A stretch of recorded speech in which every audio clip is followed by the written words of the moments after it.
Okay, let's do credit card and debit card. Pros, cons, and what you're getting into. So, debit cards are fantastic because you are using your own money. Problem is, when they go dry, they go dry. That is it. Also, with a debit card, should there be any loss, any fraud, and whatever, the wait, let's say it's a 3 week wait that the bank tells you, is literally a wait. There's no substitute. There's no money put back in the meantime. You got to wait till them do the whole fraud thing, check it out, and give you back your money. So that is a con. There are also no points. When you use your own debit card, there are no point systems. There are no, you're going to use them for travel later. There are no, nothing. Nothing. You are your own. So to some people, this is bad. Some people, this is good. I haven't really made up my mind with regard. I personally use my debit card. However, I've started to travel, and so now my credit card is seeming like a better option. So for the credit card, your points given, the interest when you go over is 22.5%, which is scary bad if you don't pay it off. Um, what are some other pros to the credit card? Or if it does get lost, it's insured, so you can continue using the card while they sort out the matter. So that is a plus. There are other pluses, but the issue I have, I think that if you are not particularly disciplined, keep away from credit cards, period. Even if it is that you're using your own money, stick to debits.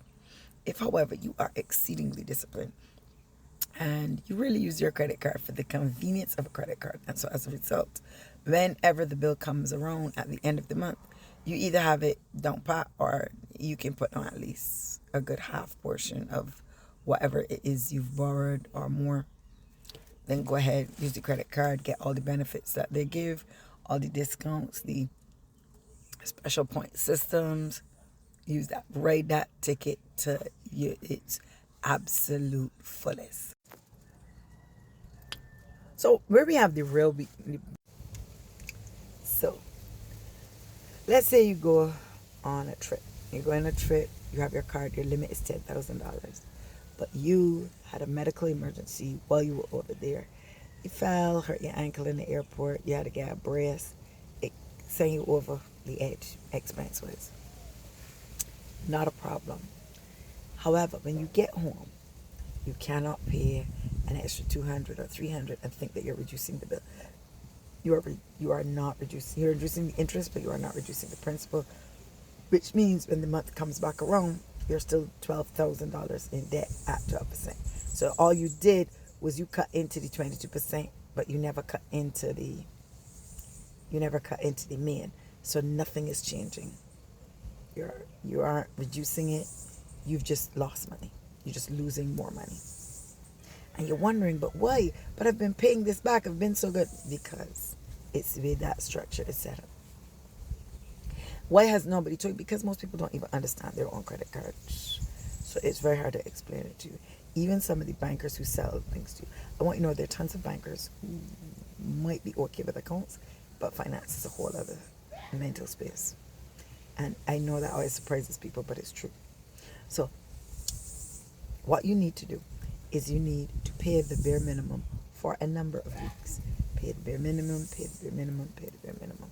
So you can accumulate that difference that took you over your balance. You need to get back to your balance. You need to get back to under the 10,000.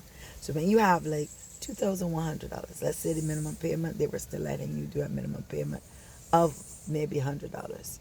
Good. So you would have to do $2,100, which is the 2,000 that takes it back to the 10,000 plus minimum payment. That then ensures you're back into now. You can start reducing your principals. You pay that, get yourself back to 10,000. Then from there, now you can start tackling the 10,000 at $200, $300, like pouring in extra money into it, because now you're back to your original balance.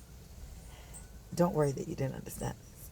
I did not understand this myself until the beauty of getting yourself into trouble. Getting yourself into trouble makes you educated, and then you have to get out. So I, however, want to protect you from going there. So lots of people are presently wondering, why are they still paying and still not getting anywhere? Check that you're not over your minimum balance. Check that you're not over your minimum balance. And furthermore, be more disciplined. Save up for what you want before you want it. So you don't need that credit card. You're using that credit card for the convenience and not because you're using it to cover the incidentals, the rough patches. Do not use credit cards to cover your. Do not use your credit card for things like gas, things that you don't get back, gas and food. Use it for things that you get returns on. The gas is driven out and food is eaten. There's no return on it. But let's say you're buying a phone and that phone is used to do work on as a return. You can buy the phone with it. As long as you know you're going to be disciplined enough to pay it back.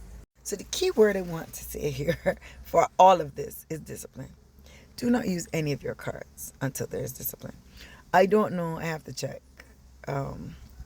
But also pay attention to things like your ATM card. So your ATM card, if you use it at another branch, you pay. With Carib, what was it? I can't remember.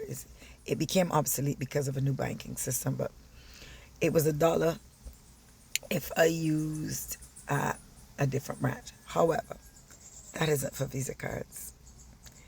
That is if you take $1 out and you are using a regular ATM card, it's $1.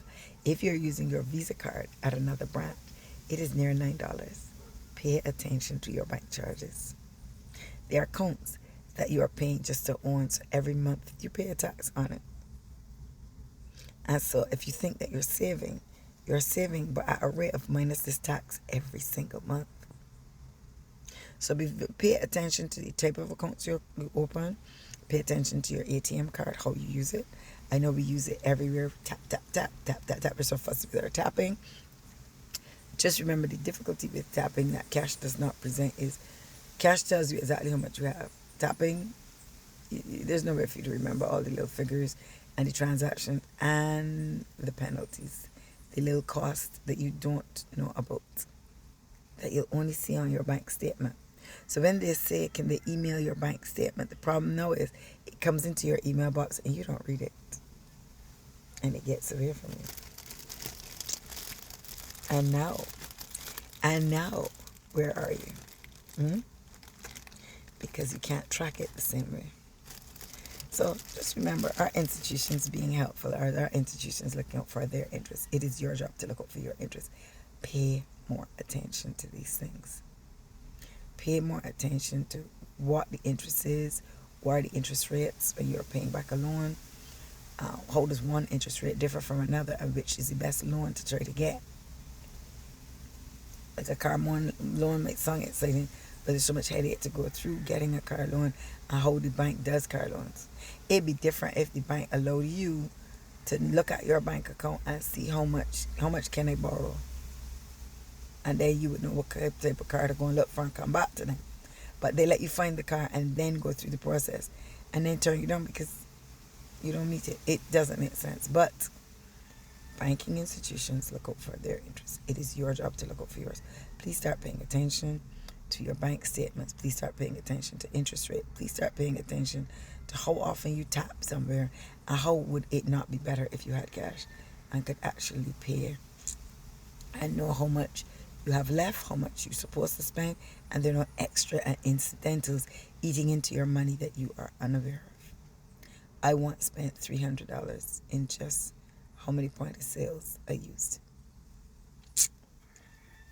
Just want you to pay attention to these things. All right. Have an amazing day, and I hope this was helpful.